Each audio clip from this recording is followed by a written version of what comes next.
Hi hello नमस्कार, कैसे आप सब लोग। उम्मीद करता हूँ बहुत अच्छे और बड़े अच्छे से अपने और अपनों का ख्याल भी रख रहे होंगे। और देखिए आज कमाल हो गया, देवी अहल्या ने बोलती बंद कर दी मालेराव होलकर की, जिसका जी हाँ लहजा तो कुछ था ही नहीं और जबां भी कैंची की तरह चला करती थी।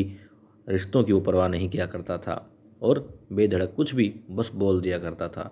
गुस्सा हर समय अपने चेहरे पर, मुख पर, अपने जज्बात और ख्यालात में रखा करता था। मगर देवी अहिल्या ने उसे चुप करवा दिया। एक शब्द उसके मुख से नहीं निकल रहा था। क्यों?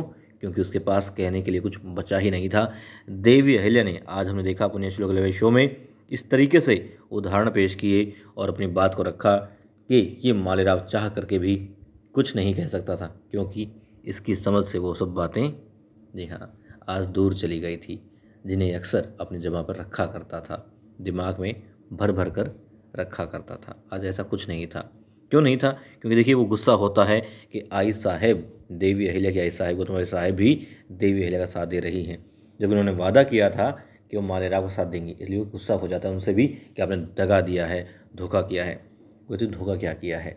खंडेराव के बारे में अब देवी अहिल्या कहती हैं कि ठीक है, तुम गुस्सा हो रहे हो कि जैसे तुम चाहते हो वैसा नहीं हो रहा है, वो तुम्हारे बाबा साहेब थे, ठीक है, लेकिन देवी अहिल्या कहती है कि तुम ये भी तो जानते हो, मानते हो कि वो देवी अहिल्या के पति थे। और जब देवी अहिल्या इस महल में आई, उनसे रिश्ता जुड़ा तो वो 8 साल की थी। और खैर वो ये भी बताती है मालेराव को कि जब मालेराव ने उनके बाबा साहब को खोया तो वो यानी मालेराव जो है 8 साल का था। लेकिन देवी अहिल्या ने, मतलब कि उससे पहले और अब भी सदैव वो जुड़ी तो रही हैं खंडेराव होलकर से, मगर एक एक पल को किस तरीके से जिया है, कैसे समझा है, कैसे क्या किया है, ये बातें मालेराव नहीं जानता।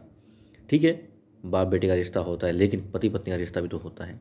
वो ये बातें भी कहती हैं और वो ये बात भी कहती है मालेराव, ठीक है तुम इन बातों को भी इनकार कर दो, दरकिनार कर दो, लेकिन ये बात तो मानोगे ना कि तुम, जी हाँ वो उन्हीं की, मालेराव की बात से वो कहती हैं कि तुम हर रोज़ सुबह जो है सूर्य देवता को जल अर्पण करते हो। अब जब उन्हें जल अर्पण करते हो, तुम्हारी भावनाएं हैं ठीक है, लेकिन तुम मानो तुम रेगिस्तान में हो और तुम्हारे पास में सिर्फ एक लोटा पानी है, तुम प्यास से बहुत व्याकुल हो, तब तुम वो पानी पियोगे, अपनी प्यास बुझाओगे, अपनी जान बचाओगे, या फिर सूर्य देवता को जो अक्सर तुम करते हो वैसे ही अर्पण करोगे। अब मालेराव ना हाँ कह सकता था ना कह सकता था, वो अवाक था, कुछ नहीं कह सकता था। और उसकी चुप्पी ने सहमति दे दी है देवी अहिल्या के लिए कि हाँ वो सही कह रही हैं।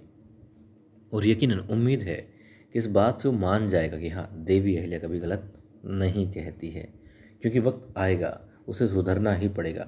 जैसे आज वो चुप हुआ है तो वो समझेगा भी। खैर खुशी इस बात की है कि हाँ देवी अहिल्या ने आज इस तरीके से समझाया मालेराव को कि उसकी समझ में बात आई।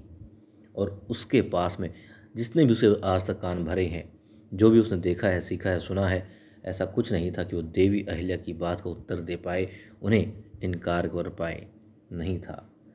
तो यकीनन अच्छा लगा कि देवी अहिल्या ने उसे चुप ही नहीं करवाया, बल्कि उसे समझा भी दिया।